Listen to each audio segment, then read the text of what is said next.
La consultation de dentisterie n'est absolument pas comparable à ce qu'on peut trouver chez le dentiste en humaine, puisque l'examen clinique dentaire de l'animal n'est pas forcément l'examen qu'on va retrouver sur un animal endormi. C'est-à-dire qu'on a une vision, comme vous pouvez le voir, sur cette mâchoire de chien, on peut avoir beaucoup de tartre sur des quenottes. Et visuellement, une fois que l'animal est endormi et qu'on a retiré le tartre, n'avoir rien d'autre à côté.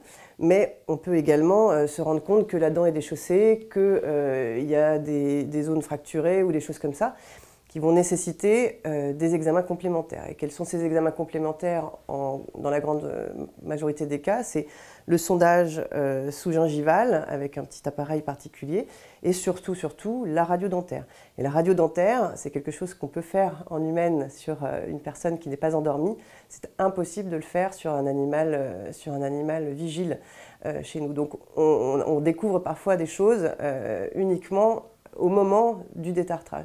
C'est pour ça que c'est assez compliqué dans notre métier de pouvoir faire un devis très précis en visite préopératoire hein, pour de la dentisterie, puisque parfois on peut avoir des surprises une fois l'animal endormi.